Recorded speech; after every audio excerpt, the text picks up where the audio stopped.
ติดตามรับฟังรายการจากสถานีวิทยุแห่งนี้ทุกท่าน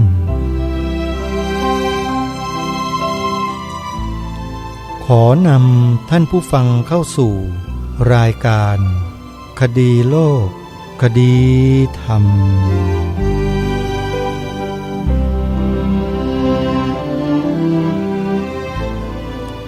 พบกันวันนี้วันขึ้น8 ค่ำเดือน7วันนี้ตรงกับวันศุกร์ที่14มิถุนายนพระพุทธศักราช2567รายการคดีโลกคดีธรรมมาพบกับสาธุชนเป็นปกติทุกวันจันทร์ถึงวันศุกร์และวันเสาร์อาทิตย์ทางสถานีวิทยุแห่งนี้ท่านสามารถดาวน์โหลดเพื่อติดตามรับฟังรายการนี้ได้โดยการดาวน์โหลดแอปพลิเคชันที่ชื่อว่า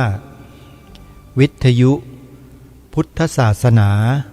ทั่วไทยในแอปพลิเคชันดังกล่าวมีสถานีวิทยุพระพุทธศาสนาแห่งชาติรวมกันอยู่ที่นี่มากกว่า40สถานีทั่วไทยและแต่ละสถานีก็เปิดธรรมะดีๆให้พวกเราได้สดับรับฟังกันแบบฟรีสไตล์ตลอด24ชั่วโมง40กว่าสถานีท่านผู้ฟังลองคิดดูว่าเปิดธรรมะตลอด24ชั่วโมงเราฟังกันแบบไหนอย่างไรจึงจะได้ฟังได้ครบถ้วนอันนี้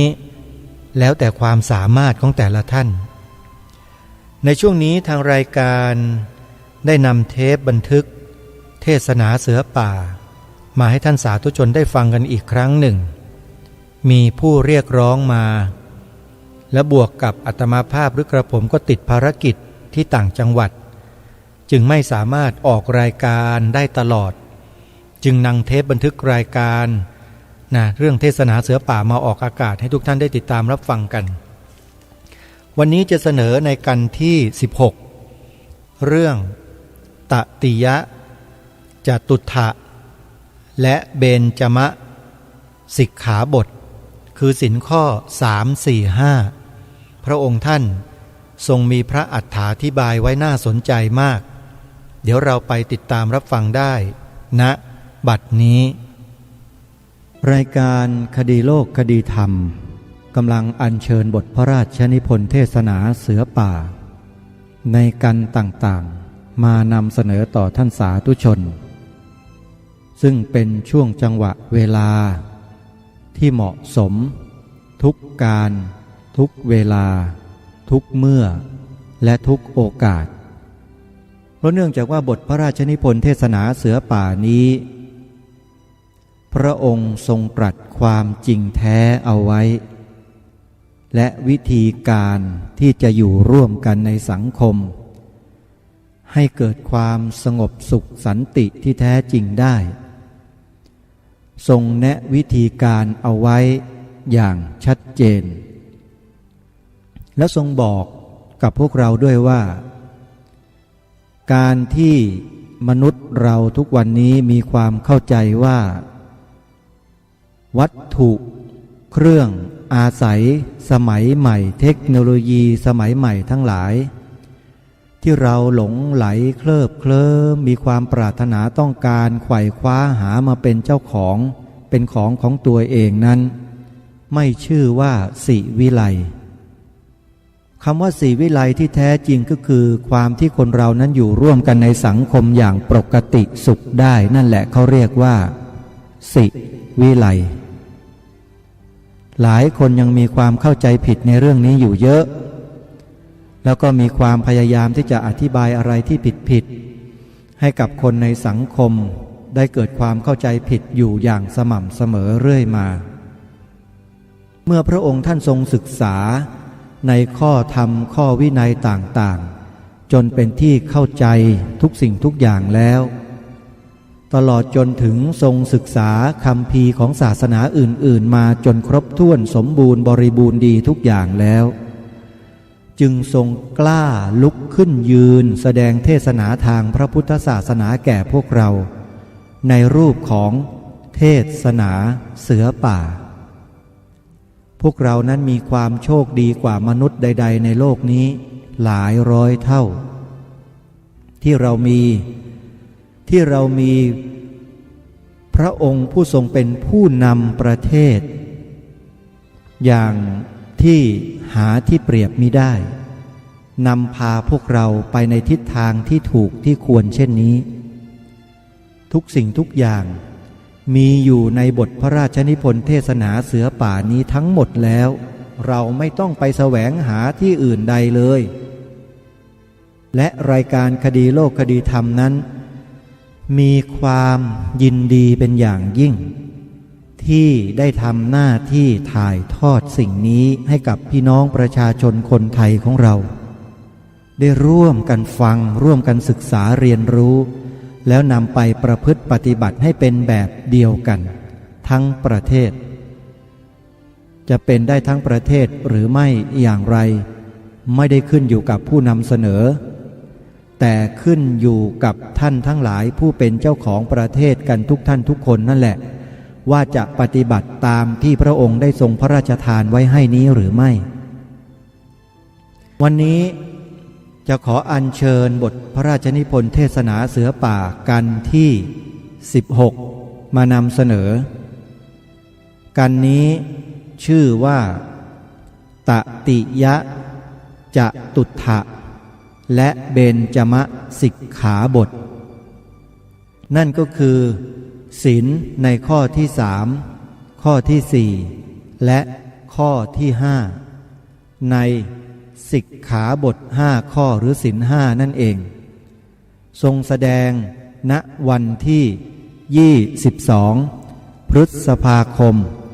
พระพุทธศักราช2458ลองมาสดับปรับฟังบทพระราชนิพนธ์เทศนาเสือป่าของพระองค์ในการนี้กันดูว่า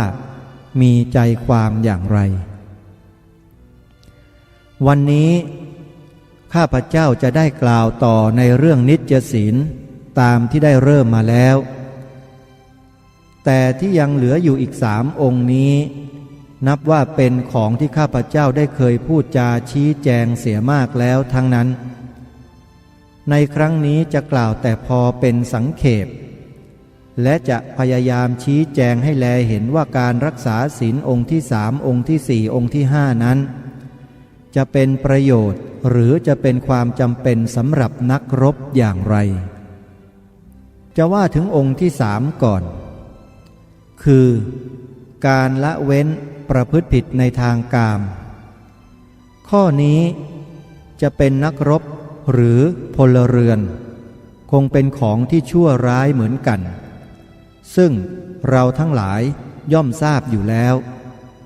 ไม่ใช่เป็นของจำเป็นที่จะต้องอธิบายให้ยืดยาวศีลข้อนี้ได้บังเกิดขึ้นและพระพุทธองค์ทรงรู้สึกความจำเป็นจึงต้องทรงบัญญัติไว้เพราะเหตุความบกพร่องของศาสนาพราหมณ์ในโบราณตามที่ได้อธิบายมาแล้วในกันก่อนในศาสนาพราหมณ์นั้นเขาถือเคร่งครัดในกิจการบางอย่างซึ่งเป็นกิจการเล็กน้อยเป็นต้นว่าผู้ที่เป็นชาติพราหมณ์ห้ามไม่ให้กินข้าวร่วมกับกษัตริย์ห้ามไม่ให้กินข้าวร่วมกับเวทหรือห้ามไม่ให้กินข้าวร่วมกับสูตรถ้าใครกินข้าวร่วมกับกษัตริย์ร่วมกับเวทร่วมกับสูตรเข้าแล้วต้องเป็นบาปใหญ่โตและมีข้อหยุมหยิมอย่างนี้อีกเป็นอันมากเพราะฉะนั้นข้อสำคัญใหญ่จึงลอดในตาเขาไปเสียข้อใดที่ไม่ได้ห้ามไว้แล้วเมื่อพราหมณ์ประพฤติเองทำเองแล้วพราหมณ์ผู้เดียวเป็นผู้ที่อ้างว่าตัวเป็นผู้ที่รู้ใจของพระเป็นเจ้าเพราะฉะนั้นสิ่งใดที่ตัวชอบประพฤติสิ่งนั้นก็ต้องไม่ห้ามอยู่เองเช่นการประพฤติลอบทำชู้กับเมียเขาเป็นต้นหรืออย่างที่เราถือกันว่าต้องห้ามในทางกามมิจฉาจารพวกพราหมณ์เป็นที่พอใจอยู่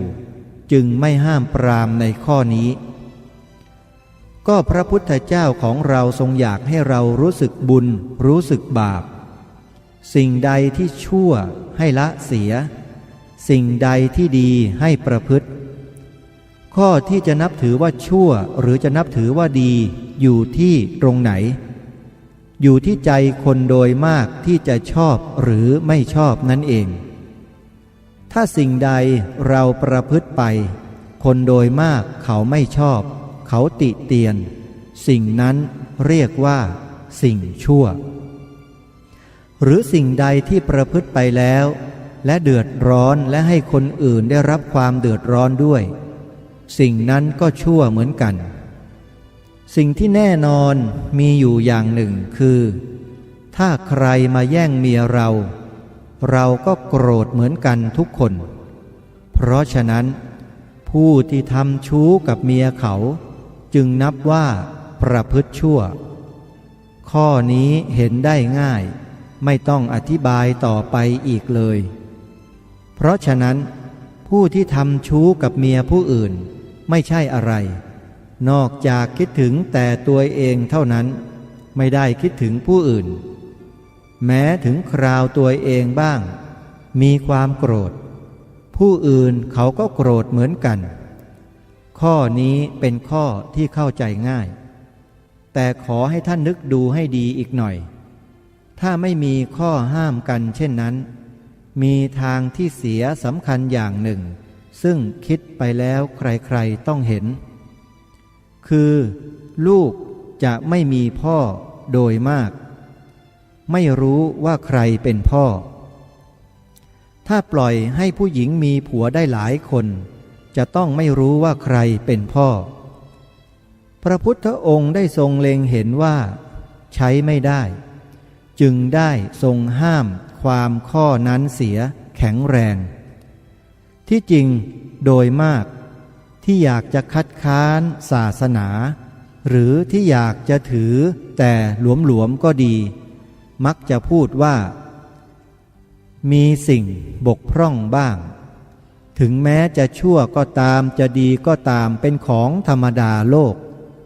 จะเป็นของมนุษย์ก็ตามหรือจะเป็นของสัตว์เดรัจฉานก็ตามเป็นของธรรมดาโลกเพราะฉะนั้นถึงใครจะตั้งใจดีทักท้วงอย่างไร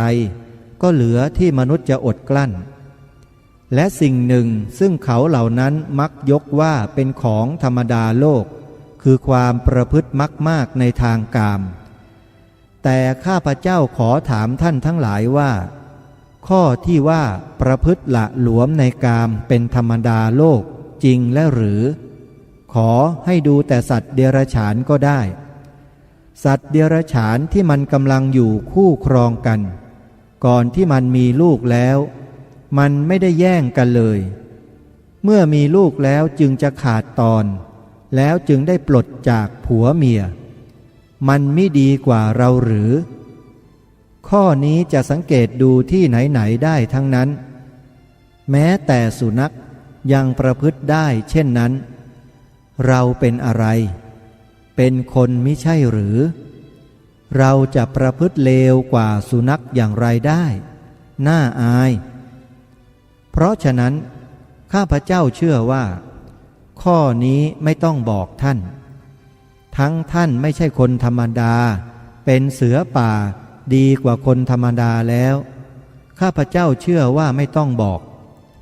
ข้าพเจ้าขอเอาเป็นอันเชื่อได้เสียทีว่าท่านทั้งหลายคงจะไม่ประพฤติตัวเหมือนอย่างสุนัขหรือเลวกว่าสุนัขเมื่อข้าพเจ้าเชื่อแน่เช่นนี้แล้วผู้ใดประพฤติไม่ตรงกับความเชื่อของข้าพเจ้าข้าพเจ้าจะเสียใจมากแต่ว่าตัวของผู้นั้นคงจะเสียใจมากกว่าข้าพเจ้าส่วนข้อที่ผิดในกามอาจจะเป็นได้แก่นักรบโดยเฉพาะก็คล้ายกับอย่างที่ได้กล่าวมาแล้วครั้งก่อนคือนักรบมีโอกาสผิดกับผู้อื่นที่จะประพฤติอทินนาทานเพราะฉะนั้นจึงต้องชี้แจงเป็นพิเศษสำหรับนักรบอีกชั้นหนึ่งตามธรรมดานักรบโบราณสมัย ตั้งแต่เมื่อครั้งคนเรายังไม่รู้จักธรรมะเหมือนเดี๋ยวนี้ เมื่อไปรบตีบ้านเมืองใดได้แล้วย่อมทำร้ายเมืองนั้นเผาบ้านเมืองเสียเปล่าและแย่งชิงทรัพย์สมบัติของคนในบ้านเมืองนั้นๆทั้งแย่งผู้หญิงที่เป็นลูกเมียเขามาเป็นเมียตัวเองเช่นนี้เป็นวิสัยของคนป่าซึ่งทำกันมาแต่วิสัยของผู้ที่รุ่งเรืองแล้วย่อมมีความนิยมในธรรมะอันดีขึ้นกว่านั้นแล้วเมื่อเราผู้เป็นพุทธศาสนิกชนจะจำเป็นต้องไปรบเมื่อใดเราต้องให้ศีลองค์ที่สามนี้ผูกน้ำใจเราไว้เสมอถึงแม้ว่าเราจะไปรบพุ่งที่ไหนและดินแดนใดจะตกอยู่ในมือเราก็ดีเราต้องตั้งใจไว้เสมอว่าบรรดาผู้หญิงในดินแดนเหล่านั้นที่เป็นลูกเขาเมียเขาเราจะต้องนับว่าเป็นผู้อ่อนกำลังกว่าเราเป็นผู้ที่ไม่ได้ต่อสู้เราไม่มีหน้าที่จะทำร้ายเราธรรมะเป็นของที่มนุษย์ผู้ใดบอกเลิกไม่ได้เมื่อผู้ใดบอกเลิกธรรมะไม่ว่าเวลาใดจำเป็นหรือไม่จำเป็นต้องแปลว่ามนุษย์ผู้นั้นบอกเลิกตัวเองประกาศแก่โลกว่าตัวจะเป็นสัตว์เดรัจฉานเพราะฉะนั้นชาติไทยเราซึ่งข้าพเจ้าได้รับเกียรติยศเป็นผู้นำให้ไปสู่ความเจริญข้าพเจ้าต้องขอวิงวอนท่านทั้งหลายให้ถือว่าเกินสมัยเสียแล้วที่ไทยเราจะกลับเป็นสัตว์เดรัจฉานจะกลับเป็นคนหมดสติไม่ได้เราทั้งหลายเป็นไทยเป็นผู้ถือพระพุทธศาสนาด้วยเราจะลืมประโยชน์สองข้อนี้ไม่ได้นี้เป็นข้อสำคัญในเรื่องนิจศีลองค์ที่สามซึ่งเนื่องในกิจการของนักรบคราวนี้ว่าถึงศีลองค์ที่สี่องค์ที่ห้าทั้งสององค์นี้คือองค์ที่สี่ห้ามมิให้กล่าวเท็จองค์ที่ห้าห้ามไม่ให้ดื่มน้ำเมาเป็นของที่ข้าพเจ้าได้พูดจาชี้แจงมามากมายแล้วไม่อยากพูดกล่าวซ้ำให้ผู้ฟังเบื่อแค่อยากจะแสดงให้เห็นว่าหน้าที่นักรบยังสำคัญกว่าหน้าที่คนธรรมดายิ่งเป็นนักรบแล้วจะประพฤติความชั่วร้ายสองสิ่งนี้ไม่ได้ทีเดียวถ้าประพฤติอาจจะมีเหตุเป็นอันตรายแก่ชีวิตของเพื่อนนักรบคืออาจจะเป็นได้เพราะเหตุใดคือว่าเมื่อถึงคราวเดือดร้อนต่างว่าผู้ใดผู้หนึ่งได้รับใช้ไปสืบข่าวคราวฆ่าศึกให้สืบมาให้จงได้ภายในเวลา2 ทุ่มต่างว่าท่านไปและไปถึงที่ติดขัดไม่ได้ข่าวแต่ครั้นจะกลับมาโดยไม่ได้เรื่องเกรงว่าจะเสียไปและเกรงว่าจะถูกทำโทษท่านกลับบอกว่าพบแล้วข้าศึกมาอยู่ที่ถนนพญาไทแต่ข้าศึกไม่ได้มาอยู่ที่ถนนพญาไทคราวนี้เขาถามว่าข้าศึกมีกำลังเท่าไรเมื่อข้าศึกไม่มีอยู่ที่นั้นเลยจะบอกอะไรถูกจึงต้องปลดอีกชั้นหนึ่งว่าข้าศึกมีกำลัง2 กองพันทีนี้เขาถามอีกว่าตั้งหันหน้าไปทางไหนความที่ไม่รู้บอกว่าหันหน้าอยู่ทางเหนือคราวนี้รายงานของผู้บังคับกองร้อยเรื่องข่าวสำคัญต้องไปถึงผู้บังคับการให้หาตัวผู้มารายงานแล้วถามว่าแกเห็นข้าศึกอยู่ที่ไหนที่ได้บอกว่าอยู่ถนนพญาไทนั้นลืมเสียแล้วจึงบอกว่าข้าศึกอยู่ที่ถนนทรงวาดผู้บังคับการถามอีกว่าข้าศึกมีจำนวนเท่าไรที่เคยบอกว่า2 กองพันนั้นก็ลืมเสียแล้วจึงบอกไปว่าข้าศึกมีจำนวน3 กองพันครั้นถามอีกหันหน้าไปทางไหนไอ้ที่เคยบอกว่าหันหน้าไปทางทิศเหนือนั้นก็ลืมเสียแล้วจึงบอกไปว่าหันหน้าไปทางทิศใต้เมื่อได้รับคำบอกเล่าเช่นนี้ผู้บังคับการรายงานว่าข้าพเจ้าขอรายงานว่ามีข้าศึกมาตั้งอยู่ที่ถนนทรงวาดมีกำลัง3 กองพันหันหน้าไปทางใต้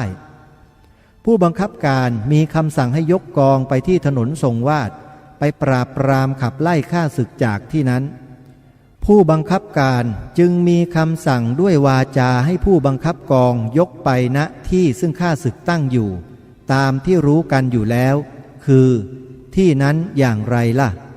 ผู้บังคับกองจึงยกไปทางถนนพญาไทผู้บังคับการยกกองหนุนไปที่ถนนทรงวาดแต่ที่จริงข้าศึกมีกำลังตั้ง5 กองพันอยู่ที่ถนนใหม่นี่แหละแลเห็นได้ชัดทีเดียวว่าใช้ไม่ได้ทั้งนี้เพราะเหตุใดคือเพื่อรักษาเกียรติยศของตัวเอาคนไปตายเสียเป็นก่ายกองผลของการปลดก็เป็นเช่นนี้คราวนี้ว่าถึงองค์ที่5คือการดื่มน้ำเมาพวกที่เป็นนักรบต้องแลเห็นความลำบากของการดื่มน้ำเมาเวลาปกติจะเป็นอะไรไม่สำคัญแต่เมื่อเราต้องไปทำการงานซึ่งจะต้องใช้สมองถ้าเราเคยกินเหล้าเสียแล้วจนติดพอเห็นเหล้าเข้าเราอดไม่ได้อย่างที่เขาเล่ากันว่าผู้ที่ติดเหล้ามากๆแม้แต่พอแลเห็นธงแดงก็อ้วกเสียแล้วถ้าเห็นข้าศึกถือธงแดงมาก็อ้วกเช่นนี้จะเป็นอย่างไรข้าศึกเขาก็หัวเราะเยาะเราแย่คราวนี้ต่างว่าเรากินเหล้าไปยืนยามเราไปยืนสบายอุ่นสบายลมจะพัดก็ไม่รู้สึกคราวนี้ข้าศึกมาเข้าจริงหรือไม่ใช่ข้าศึกก็ได้คนเดินมาเขาถามว่าใครก็เอะอะตึงตังยิงปืนไปเปรี้ยงเปรี้ยงเขาถามว่าคนมาเท่าไรตอบว่า10 คนบ้าง8 คนบ้างหรือมันไม่ได้มาอาจจะเห็นเป็นมาก็ได้หรือมาเข้าจริงว่าข้าศึกมันหลอกก็ได้ข้าศึกมันมักทำได้ตามใจมันไม่ค่อยตามใจเราคือมันเลือกเวลาที่เราไม่รู้สึกโดยมากมักจะไปโดนเข้าเวลาที่เราไปหลงเพลินเขาย่องเข้ามาเวลาที่เรากำลังสบายลมพัดเย็นสบายยิ่งลมพัดเฉยๆกำลังพิงต้นไม้สบายเขาล้อมสบายแน่เพราะฉะนั้นท่านทั้งหลายคงจะเข้าใจการที่ข้าพเจ้าพูดเป็นของที่ควรจะเห็นกันได้ง่ายไม่ใช่จะต้องห้ามปรามกันมากมายห้ามตัวเราเองดีกว่าเราก็เป็นผู้ใหญ่ด้วยกันแล้วไม่ใช่เด็กเล็กๆสิ่งใดที่กีดขวางแก่กิจการของเราก็ทิ้งได้ถ้าเป็นส่วนพวกทำงานที่มีกิจการประกอบแล้วสิ่งใดที่ทำให้เสียประโยชน์แก่กิจการนั้นเราคงต้องเว้นเองไม่ต้องมีใครห้ามมิได้เพราะฉะนั้นเราทั้งหลายที่เป็นนักรบเสือป่าก็ดีทหารก็ดีที่มีหน้าที่กิจการเร่งรัดก็ต้องใช้สมองให้โปร่งอย่างน้อยต้องทำตามคำสั่งของนายให้มั่นคงมีอีกอย่างหนึ่งเราต้องการในตาสว่างเห็นอะไรเห็นจริง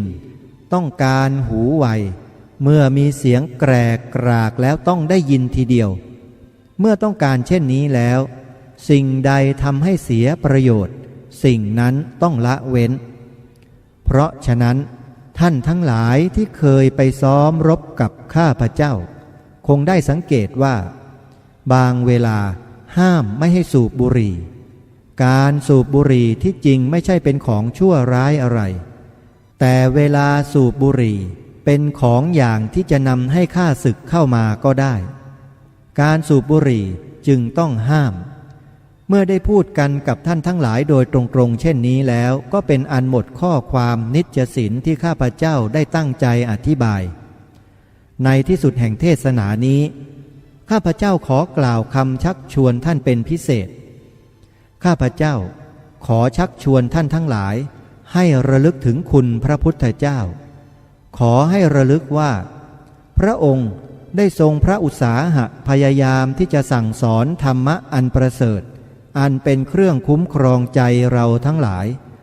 ย่อมทรงพระเมตตากรุณาแก่เราทั้งหลายยิ่งเสียกว่าบิดามารดาเพราะฉะนั้นเป็นหน้าที่ของเรา ผู้ได้รับคำสั่งสอนโดยความกรุณาของท่านแล้วควรต้องประพฤติกตัญญูรู้คุณพระพุทธเจ้าที่ทรงเป็นผู้นำหนทางให้เราแลเห็นสิ่งที่ดีงามจูงให้เรารู้จักประพฤติชอบเป็นผู้จูงเราให้พ้นจากความชั่วมาเป็นคนดีเป็นที่นับหน้าถือตาเมื่อต่อไปคนในโลกรู้จักพวกเราคนไทยดีมากขึ้นแล้วจะช่วยกันทำให้เขาต้องพูดว่าเราชาวไทยเป็นคนชาติหนึ่งซึ่งควรนับว่าเป็นตัวอย่างในความประพฤติอันดีงามตั้งอยู่เป็นธรรมไม่เบียดเบียนเพื่อนบ้านไม่คิดตั้งใจปองร้ายต่อผู้ใดขอจงให้ปรากฏแก่โลกบ้างว่าเราจะตั้งใจรักษาชาติเราจะตั้งใจรักษาศาสนาเราจะตั้งใจรักษาพระมหากษัตริย์ของเราให้สิ่งเหล่านี้คงที่อยู่อย่างที่เป็นมาแล้วเมื่อครั้งสมัยแห่งปู่ย่าตายายของเราเราจะไม่ตั้งใจนำความพินาศฉิบหายไปสู่บ้านเมืองใดทั้งสิ้นและแม้ผู้ใดจงใจนำความพินาศฉิบหายมาสู่เมืองเราทั้งหลายที่เป็นลูกผู้ชายชาวไทยที่มีกำลังกายที่มีแขนพอจะจับปืนจับดาบได้เราทั้งหลายจะจับปืนจับดาบป้องกันชาติไทยเอาตัวของเราเป็นรั้วบ้านของเราเองเพื่อป้องกันสิ่งที่เรารักหรือสิ่งที่เราถนอมมาตั้ง4,000 ปีแล้วนั้นไม่ให้เสื่อมเสียไปเพราะผู้อื่นมาแย่งชิงความข้อนี้เป็นความคิดซึ่งไทยเราควรจะระลึกอยู่เสมอและไม่เป็นสิ่งที่ผิดด้วยพระบรมพุทโธวาทเพราะพระพุทธเจ้าของเราก็ทรงบังเกิดในเชื้อชาติกษัตริย์ชาตินักรบทรงทราบดีอยู่ว่าการป้องกันชาติบ้านเมืองเป็นสิ่งจำเป็นเหมือนป้องกันพระพุทธศาสนาและธรรมะเหมือนกันถ้าไม่มีกำลังกายเป็นรั้วแล้วที่ไหนเลยธรรมะจะอยู่ได้เปรียบเหมือนอนุสาวรีย์ที่ดีงามแม้ไม่มีรั้วกั้นย่อมจะมีคนร้ายเข้าทำลายฉันใดธรรมะในพระพุทธศาสนาก็ฉันนั้นแม้เราทั้งหลายเอาตัวเราเป็นรั้วล้อมแล้วย่อมจะไม่มีมิจฉาทิฏฐิที่คิดผิดเข้าทำลายพระพุทธศาสนาได้เหตุฉะนี้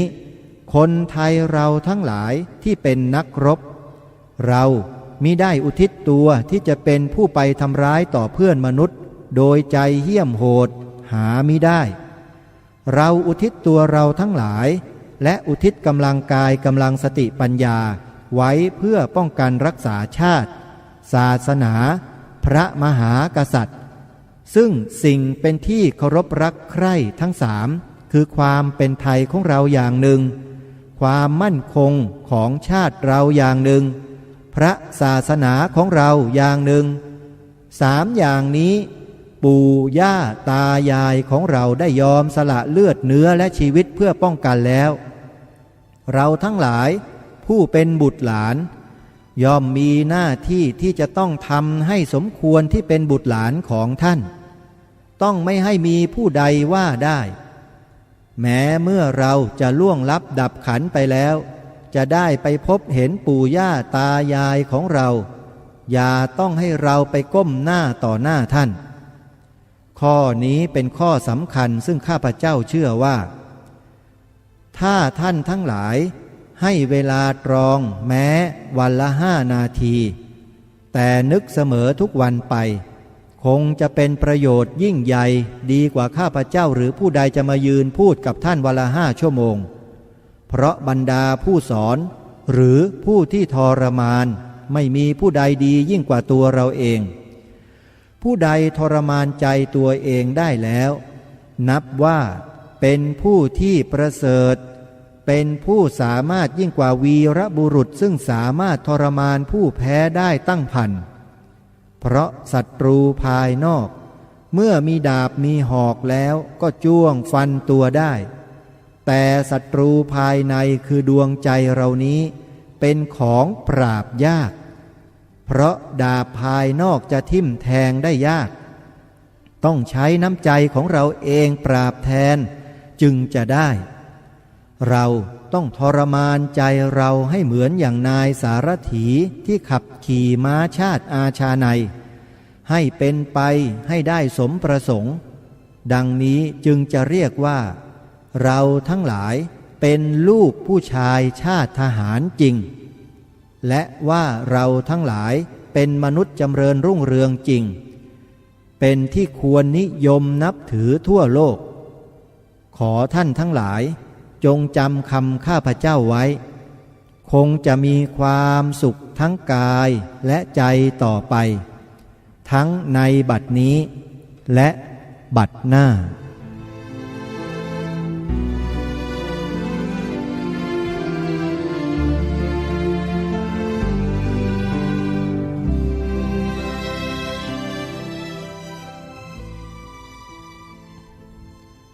ท่านสาธุชนผู้ฟังทั้งหลายบทพระราชนิพนธ์เทศนาเสือป่ากันนี้เป็นกันหัวใจที่สำคัญอย่างมากเข้ากับสถานการณ์ในยุคปัจจุบันทุกอย่างโดยเฉพาะสถานการณ์ที่เกี่ยวกับพระบวรพุทธศาสนาของเราท่านสาธุชนทุกท่านคงไม่ต้องตีความคงไม่ต้องแปลความอะไรให้มากสำหรับบทพระราชนิพนธ์เทศนาเสือป่าตรงนี้พระองค์ท่านตรัสไว้ชัดเจนในช่วงท้ายของบทเทศนาเสือป่าในกันนี้คือกันที่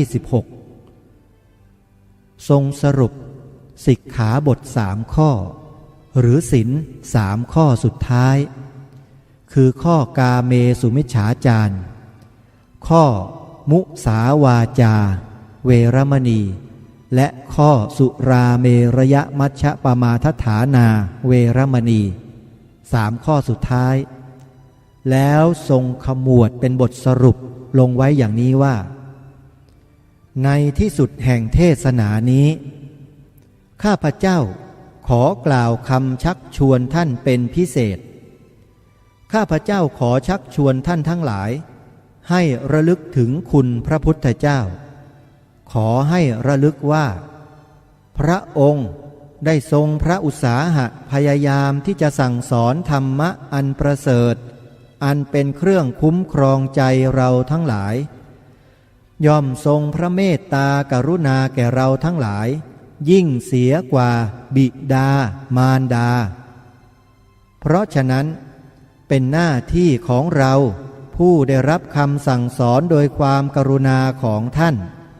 แล้วควรต้องประพฤติกตัญญูรู้คุณพระพุทธเจ้าที่ทรงเป็นผู้นำหนทางให้เราแลเห็นสิ่งที่ดีงามจูงให้เรารู้จักประพฤติชอบเป็นผู้จูงเราให้พ้นจากความชั่วมาเป็นคนดีเป็นที่นับหน้าถือตาเมื่อต่อไป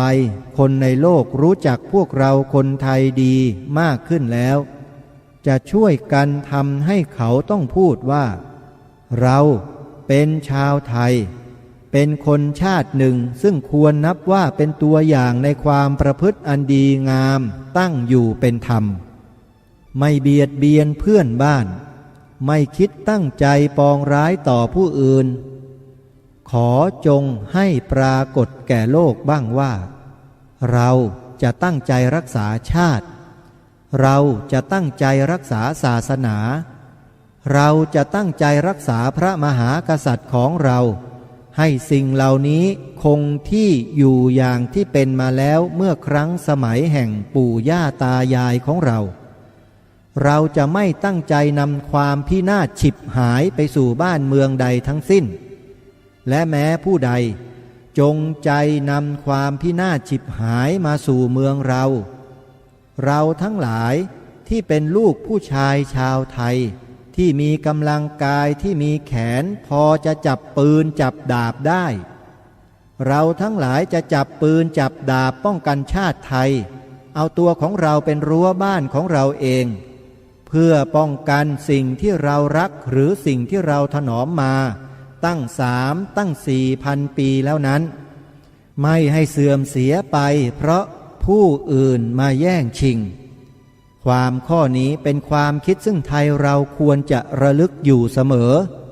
และไม่เป็นสิ่งที่ผิดด้วยพระบรมพุทโธวาทเพราะพระพุทธเจ้าของเราก็ทรงบังเกิดในเชื้อชาติกษัตริย์ชาตินักรบทรงทราบอยู่ดีว่าการป้องกันชาติบ้านเมืองเป็นสิ่งจำเป็นเหมือนป้องกันพระพุทธศาสนาและธรรมะเหมือนกันถ้าไม่มีกำลังกายเป็นรั้วแล้วที่ไหนเลยธรรมะจะอยู่ได้เปรียบเหมือนอนุสาวรีย์ที่ดีงามแม้ไม่มีรั้วกั้นย่อมจะมีคนร้ายเข้าไปทำลายฉันใดธรรมะในพระพุทธศาสนาก็ฉันนั้นแม้เราทั้งหลายเอาตัวเราเป็นรั้วล้อมแล้วย่อมจะไม่มีมิจฉาทิฏฐิที่คิดผิดเข้าทำลายพระพุทธศาสนาได้เหตุฉะนี้คนไทยเราทั้งหลายที่เป็นนักรบเรามิได้อุทิศตัวที่จะเป็นผู้ไปทำร้ายต่อเพื่อนมนุษย์โดยใจเหี้ยมโหดหามิได้เราอุทิศตัวเราทั้งหลายและอุทิศกำลังกายกำลังสติปัญญาไว้เพื่อป้องกันรักษาชาติศาสนาพระมหากษัตริย์สิ่งซึ่งเป็นที่เคารพรักใคร่ทั้งสามคือความเป็นไทยของเราอย่างหนึ่งความมั่นคงของชาติเราอย่างหนึ่งพระศาสนาของเราอย่างหนึ่ง3อย่างนี้ปู่ย่าตายายของเราได้ยอมสละเลือดเนื้อและชีวิตเพื่อป้องกันแล้วเราทั้งหลายผู้เป็นบุตรหลานย่อมมีหน้าที่ที่จะต้องทำให้สมควรที่เป็นบุตรหลานของท่านต้องไม่ให้มีผู้ใดว่าได้แม้เมื่อเราล่วงลับดับขันไปแล้วจะได้ไปพบเห็นปู่ย่าตายายของเราอย่าต้องให้เราไปก้มหน้าต่อหน้าท่าน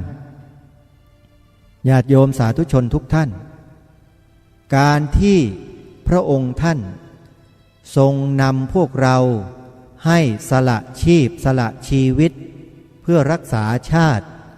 รักษาศาสนาของชาติรักษาสถาบันพระมหากษัตริย์ของชาติไทยของเรานี้ท่านทั้งหลายจะมัวมาเกี่ยงมางอนอะไรกันอีกสำหรับการทำหน้าที่ตรงนี้กันเล่ามีอย่างเดียวเท่านั้นที่เราจะต้องช่วยกันบอกช่วยกันกล่าวให้ญาติพี่น้องไทยของเราให้ช่วยกันแล้วถ้าใครมันมาขัดขวางในสิ่งนี้ที่พวกเรากำลังจะกระทำกันอยู่นี้มันผู้นั้นนั่นแหละคือศัตรูของพวกเราโดยแท้ให้มันมาขัดขวางกันจริงๆเถอะจะได้รู้รายการคดีโลกคดีธรรมชัดเจนในเรื่องนี้ที่สุดแล้วก็ยังยืนยันอยู่ตลอดเวลาว่าขอทำหน้าที่นี้ตามพระบรมราโชวาทของพระองค์ท่านที่ได้ตรัสไว้ในบทพระราชนิพนธ์เทศนาเสือป่านี้ตลอดชีวิตที่ยังเหลืออยู่นี้แล้วก็จะชวนพี่น้องคนไทยเราทุกคนด้วยให้ลุกขึ้นมาทำหน้าที่ตรงนี้ด้วยกันขอบอกว่าศัตรูทั้งหลายเอ๋ยพวกเจ้าอย่ามาขัดขวางให้เสียเวลาเปล่าถ้าพวกเจ้าต้องการจะทำลายพระพุทธศาสนาทำลายชาติบ้านเมืองนี้ทำลายพระมหากษัตริย์ของพวกเราพวกเจ้าจงคิดให้ดีพวกเราคงยอมให้การกระทำเช่นนี้เกิดขึ้นกับประเทศชาติบ้านเมืองของพวกเราไม่ได้รายการคดีโลกคดีธรรมจะขอเป็นผู้นำปลุกจิตสำนึกของพี่น้องคนไทยขึ้นมาให้หมดเพื่อรักษาในสิ่งที่พระองค์ท่านได้ทรงฝากไว้คือชาติพระศาสนาของชาติและสถาบันพระมหากษัตริย์ท่านสาธุชนทุกท่านวันนี้เวลาของรายการหมดลงพอดีไว้พบกันใหม่ในกันต่อไปขอความสุขสวัสดีจงมีแด่ท่านสาธุชนผู้ฟังทุกท่าน ทุกคนเทินขอเจริญพร